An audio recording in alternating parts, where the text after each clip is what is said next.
Get out the insurance cards, get out the co-pays. The office is open, my friends. Brought to you by DrRoto.com. So let's get to it. Bring the pain!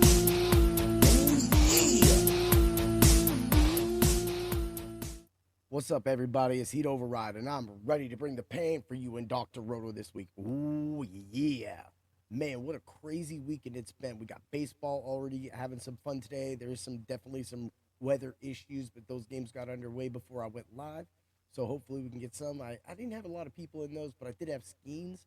Not so much more in DFS sense, but I had skeins for a few bets, especially one of my write-up specials at my Heat-tastic bets of the day at only DrRoto.com. So let's get to it. Let's get ready to bring the pain for another Heat-tastic review. Ooh, yeah. Man. All right, so like I said, the betting's been pretty good. Yesterday could have been a little better. Dodgers just kind of just didn't really show up.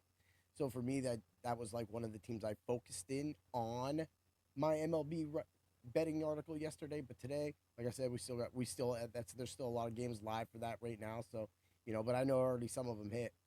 At the same time, let's talk about the UFC 316, because at the end of this episode, I do want to talk about the next month coming up, because Dan has a vacation and there's going to be some things going on. Plus, on the 28th also, which is the big pay-per-view, I got something else I want to announce about that too. So at the end, you'll have to stay forward for that, because it's about the Scott Fish Bowl. I'll be in Buffalo, right? So you gotta hear everything that's going on, and it all makes sense at the end for the Fight Club of Pain. Ooh, yeah.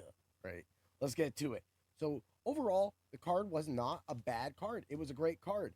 Let's just run through it. So, of course, we started out with Medeiros versus Choinski. I picked Medeiros. Medeiros won, although I did use Choinski in DFS. He scored up 43 points on DraftKings, I think it was. DraftKings. Maybe FanDuel. But anyway, 43 points ain't bad for a loss, right? Okay, so I took Quillen Salkid. Got that win on that one. Of course, I took Joe Sang Yu. I got the win on that. Wayne Kong got the win on that. Got Mirzakhanov. Told you guys, play him all big. Bam. But here's where I did it. Waldo Cortez Acosta. Now, a lot of people think that he should have lost to Spivak, but Spivak looked like he was really gassed at the end of that second round. And then when he came out for the third round, he kind of just didn't seem like he wanted to do anything. And then what threw off is that Waldo's drunken boxing just really throws people off. Like, you think he's hit, but he's not. He's really just making fun of you. Of course, he does take some hits, and he takes a lot of great shots and stuff, but for some reason, this dude just gets it done. And he's got it done for us twice. We've recommended playing him twice this year so far, and we've made money off him twice. So it's kind of hard to go away from somebody that wins you money.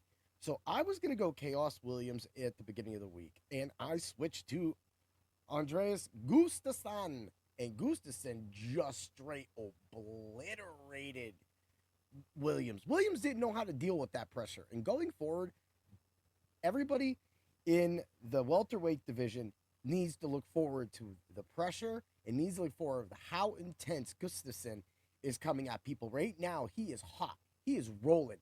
And that's what you want in a fighter. Like when I'm point fighting, and I get into a groove, any other point fighter, any other boxer, any other karate master, any other taekwondo, etc., wrestler, any athlete, period, gets into a groove, they call it on fire. Now, I know that a lot of you book nerds and analysts, hey guys, we have numbers and we should analyze them. And guess what? Hot streaks don't exist.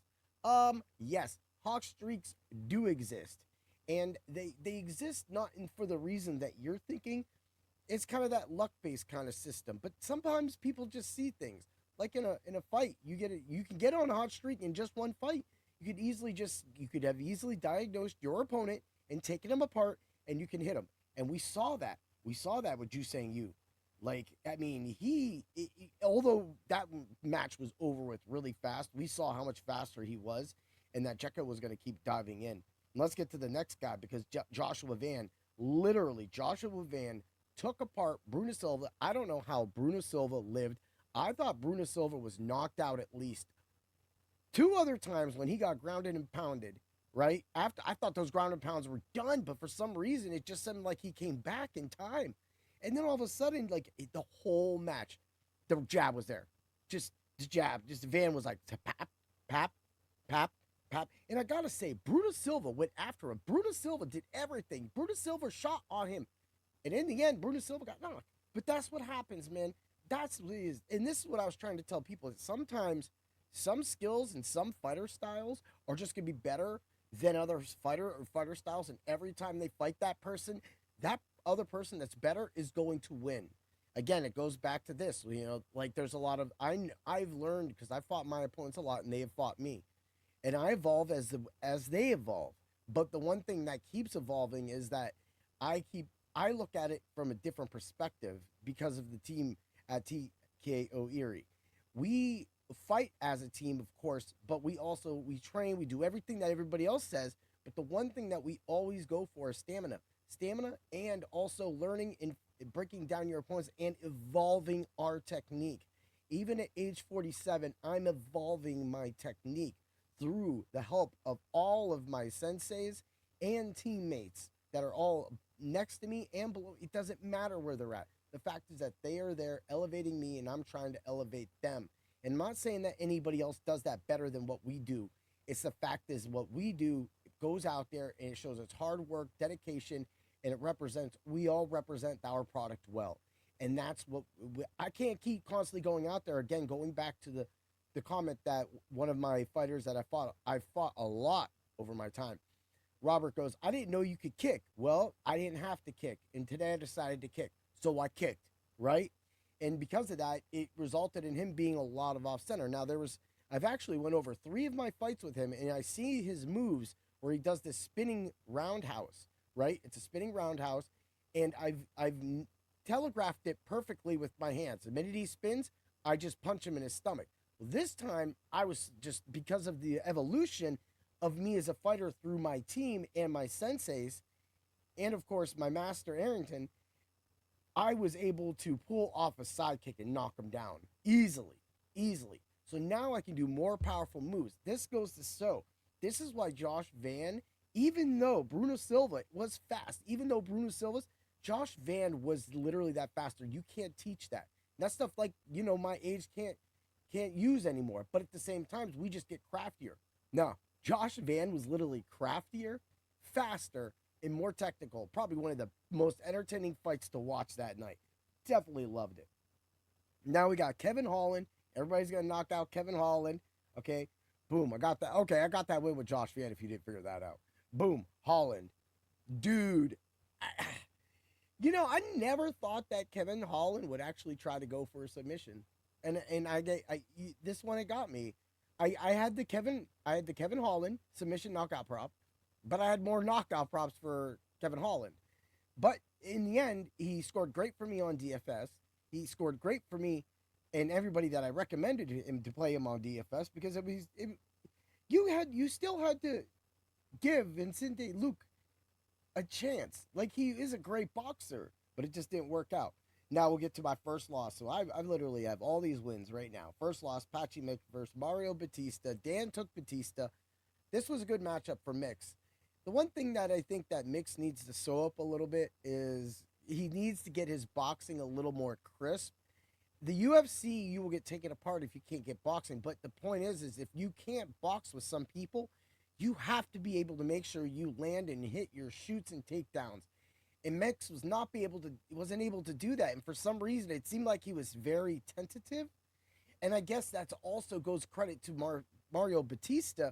When I did my Fantastic picks and I covered this match, I said the Batista in the money line is the way to go. And that was Dan's also pick too, is that Batista's money line. Whereas I thought that if there was a chance, I liked Mix. I thought Mix could go the distance. We'd be able to get Batista down and hold him down and be able to rack up a lot of control time and points that way, because there was a lot of that in this pay-per-view. A lot of fighters scored really good, and even with their finishes, the DFS slate was really close. We'll get to that. So then, okay, missed that with him. Came back with Joe Piper. Really thought Joe Piper could have got that knockout. What ended up happening is Joe Piper figured out that he's just going to beat on the Burrito Bandit for an entire match. And all the Burrito Bandit is doing this. He's doing this right in front of him, right? He's doing this. Right? Like, and Pfeiffer's just hitting it with shot after shot. And just like burritos, the burrito bandit keeps eating them. Kelvin Gastelum just keeps eating the burritos, the fists, and he keeps going. And then even in the third round, he literally looked like that. I was like, this fight is over. He's gassed. Nope. Joe decides to just chill out and stop beating down the burrito bandit. I think Joe had maybe punched himself out from thinking about all of those comments he said about Mexico after he missed on his own accord. And now Joe, I hate you people became Joe, I love you burrito Pfeiffer. You love the burrito bandit. You stopped, sir. I saw you out there. You felt bad for the burrito bandit. He looked all wild and weird and just burritoed. And you found a way to cannoli him up and put him right next to you so that you could get your arm raised. You did that on purpose, sir. And I'm not going to let you off of that. You put down the burrito bandit. As for the burrito bandit, your burrito eating contest still exists. Much love, buddy. Oh, yeah. Let's get to it. All right. We got the co-main event. We got Kayla Harrison, the new champion of the bantamweight, Harrison. Oh, yeah. Versus the ex-champ, Juliana Pena. Now, I picked Harrison. And Dan picked Pena, but that was Dan's only loss, right? So we're gonna get to that. The Fight Club. I'm just doing this rock down. You know, I'm trying to put a lot of time into it, but I won't explain. Candice Harrison just beat the shit out of her, honestly. You know, Pena did keep it close, and I thought at one point this could go, and then the minute Harrison got her down in that next round, I was like, oh, here it is, and bam. Like I said, Harrison knockout and submission prop, plus Harrison's submission prop that I had suggested and was written in the Fantastic picks on only drroto.com. Had that in there for you. But that's what ended up happening. We don't need to go any farther for a long fight. Let's go to the main event. We got Merab Dvalishvili. I just messed that. Dvalishvili versus Sean O'Malley. Sean Sweet and Low O'Malley. Sean Splenda O'Malley. Sean, I wasn't sweet enough O'Malley. No sugar O'Malley, brother. Look, I picked you. You were one of two losses. As you can see, I went 11-2 this week on this card. I was confident. I have seen through all of this journey that I have done with the Fight Club of Pain and all of you pain bringers and all of you people out there watching this and giving us, me and Dan and the Fight Club, a chance to actually thrive in a business that's already been established by people, ex-fighters and everything, just allowing a current point fighter to come in and a boxer like Dan just to come in and talk fight theory and look at it from my side with points and DFS and numbers, and then Dan's side of just sometimes being down to earth. Because if I don't listen to Dan, of course, I had the bets on Merab. You're about to see it all over the internet because I had the second, third, and fourth, and I said that on the Fight Club of Pain. This is why I'm going to get to something that I'm about to explain at the end when I talk about everything after I'm done talking about these fights. Plus 1,900. Again, what the Fight Club of Pain is all about is finding the best way a finish can happen for the least amount, the cheapest way possible to make you the most money you could, right? That's what we're here to do. And that was right there. And I don't even have to show it to you because it's written right there. It was written and it's been text amongst the Fight Club and Dan all week long. And the sub-only Discord. I will get to that soup in a minute. It was fun to think that Sean O'Malley could get that 5,000 sub. The 850 for knockout for 234. You know, I like this. Like we said, this fight goes. Definitely, we thought it was going to go the distance, but I said there is a chance that Marab is going to get him this time and make a statement. And when me and Dan talked about the legacy of Marab Dvalishvili, I said he needs to go out there and dominate him and finish him if he wants to be considered the GOAT. That's what happened, and that is why he is the GOAT now. So congratulations, Marab Dvalishvili. You deserve to be the bantamweight champion of the world and the bantamweight GOAT of the division. You are exactly what you said you are. So congratulations, Mr. 13-0. Yeah, just think about that. I could have went 13-0 if I would have just picked Mario Batista, or if I had the judges go my way, and if I would have just stayed it level-headed. But best believe, anybody that told me I knew I was going to pick that fight, in my heart, I knew Marab was going to win. But as a betting man, I wanted O'Malley to win because I wanted more money. But guess what? Thanks for that plus 1,900, buddy. Yeah. Woo! All right, let's get back to the way that we're going to break it down. So what I wanted to talk about is the sauce. Look, just like my contrarian shows are moving to next year, with you getting the Macho Pick of the Week during this show when it airs on Tuesdays, so that I can cover the Monday Night Football game as well, too, right? So when I air this show with the UFC and the NFL attached to it, you'll get the Macho Pick of the Week. The Macho Pick of the Week will not be present this year for my DFS, the Ultra Contrarian show. Of course, I will remove the Macho Pick of the Week.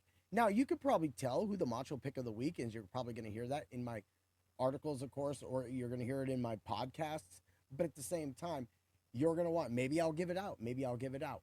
At the same time, you're going to want to get those lineups. Those lineups are amazing every single year. Last year, 19-6 to cover the year all the way from week 1 to the Super Bowl. Even with the Super Bowl, being a showdown slate, we were able to return money. We've had some injured weeks. I only play one lineup. So if you're getting one lineup free for each site, you get an injury, and that's it. That's what's going on. But just like that, I wanted to say that's the soup to the UFC Fight Club of Pain. That is the Fight Club soup. The Fight Club soup is made by being part of Dr. Roto and using code word DOC and being part of the Subs Only Discord and staying in there and asking me questions and talking to me or hitting me and Dan up on the X at our handles. You can find us. You know where we're at. Then checking out my UFC rankings, which are out weekly, and I always put little nuggets in there. Always. You get an update on the scene. If nobody's fighting or something, they don't move up or down, but, you have a chance to make the top 10 if you're good. Then you get the Fight Club of Pain on Thursday. You get that live. You get numbers like when I said the plus 1,900 for Marab's submission, right? That's how you get it. Again, those numbers are being found live. We are breaking down the fights, and we're breaking down the fighters, the numbers, and whatever numbers we go into a couple theories, again, fight theory, and we look at the numbers and see what numbers fit that fight theory, and we recommend them. We can be wrong. We're not always going to say, but we were right again this time, and we were right plenty of times in the past. RDR, I mean, come on. I said it, and he's going to kill it, get it done over Bo Nix. Even though I picked Bo Nix, I hedged myself. And that is what you get with the Fight Club of Pain. I know that everybody else can do this too. And they've been doing it longer, and that's fine. But guess what? I'm locked in right now. I've said this. I'm going to say it 1,000 more times. Let's get this done, people. And then the fourth step is the Fantastic picks. You have to get the Fantastic picks. This isn't a joke. 55-11. Those bets. That's well above anything, it's just what we do at Dr. Roto. It's what I make sure happens for this new product that we offer at Dr. Roto, to be able to bring in the MMA community, the UFC community to Dr. Roto, along with the WWE and wrestling world community with the power rankings for the WWE. Just bringing everybody in to look at the site, look at all the stuff, and getting over to Dr. Roto at MSN and seeing all the cool little countdowns and all the rankings going on over there. There's so much. And number 5, the subs only Discord for lineups and bets. Look, those lineups hit yesterday. Those lineups hit. You could have had your cash game lineups. You could have won some cash, right? But I had on FanDuel, I put a 636 in the subs only Discord for FanDuel. My highest, I had a 696 and a 703. And I had the lineup I paid for to go into the $15 league, which at the very end, because I had O'Malley in it, and he only scored like 17 points. If that goes the distance, I'm winning. I'm winning. Right? But because of that happening, going into that last fight, I ended up falling out of the cash, but that's okay. I was able to return a little extra money, a lot more, replenish everything that I had bitched about just on the Fight Club of Pain, that they had taken our money, the last review, that they had taken our money with these last minute fight cancellations. Well, I was able to rebuild that, and I was able to take a little money out and start the week off with a little bit and see what we can do with some baseball today. That's what we do. That's what we teach at Dr. Roto. We teach you how to build. We teach you to be competitive and put yourself in the right situation to win. Now, each one of those lineups, all three on DraftKings and FanDuel, all scored cash games. That's 7 lineups, the 100% cash rate yesterday, 11-2 overall, 4-1 on the Fantastic picks. I don't know what to say more, people. Let's get to it. Let's win money, and I'm just as good at football. So let's keep it going, man. You never know. Let's look ahead, right? So next week we got Usman. This Saturday we have Usman's versus Buckley. So you know I have to go in there and start writing up for that. And also the next one after that's another Fight Club, and then that's in Baku. And you'll have Hill versus Roundtree. Again, some really good ones. I mean, that Buckley one, I feel like Dan's going to be on the Buckley side. Although Usman's a really good fighter. He's fought in some of the best. So that's going to be a war. That's going to be a real war. But here's the thing. So for UFC 317, which you would really need us for, we have some things coming up. So on June 28th, I was invited to do Scott Fishbowl 15. It's truly an honor. In-person draft, in-person, I think it's the Buffalo Bison's division, whatever it's called, for the Scott Fishbowl 15 this year. It's a 12-man division. I'm in person, get to go up, hang out at, like one of the local breweries up there, whatever it's called again. I haven't even looked at that yet. I mean, I know where I'm going, but I get to go up there and draft and be part of it. The Scott Fishbowl in person, the charity. It's because this is a charity. So reach out to Scott Fishbowl and definitely, and look under there and look under fantasycares.org and give them a donation. Look, I'm trying to figure out something I could do to where I can, get more people involved and maybe donate. Maybe if somebody donates the highest amount, whatever it is, if you donate, you get my first round pick. I have the 6th overall pick in this, but you have to tell me that pick because you're not going to be there in person, most likely in Buffalo, to make the pick for me, right? Because I'm going to be there. You're going to have to text me the pick. But if you make a big donation and I hear about it, I will give you my first pick. I mean, I'm trying to figure out. I see that people have their own coded donation section so that they can kind of track where that goes.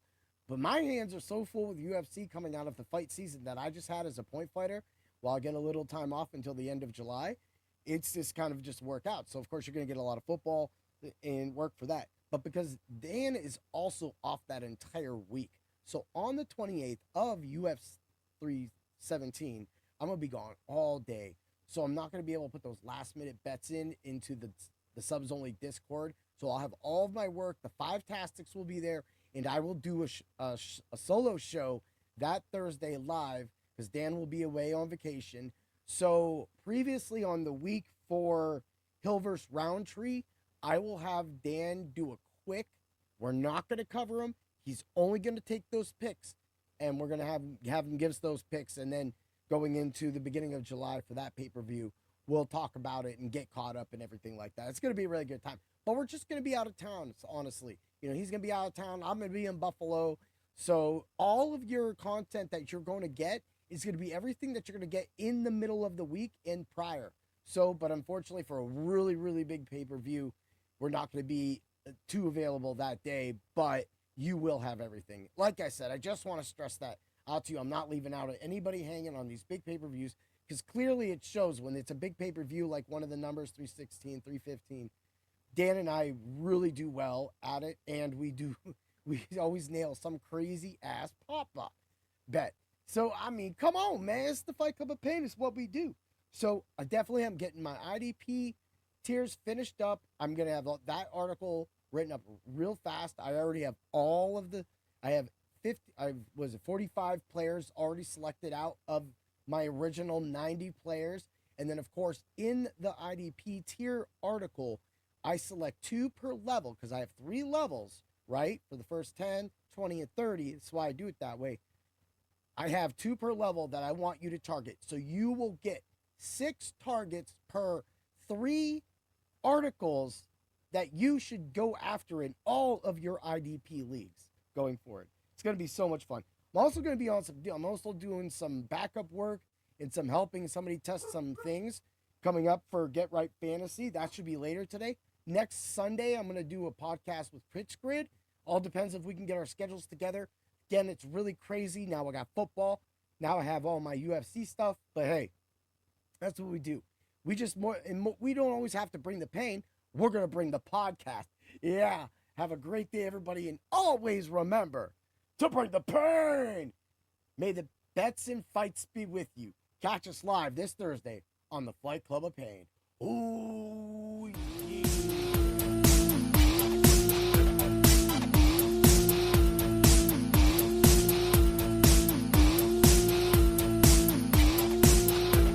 Thanks for stopping by the office. Get your fantasy prescription by subscribing to the channel and checking out drroto.com. Until the next visit, be well and take care.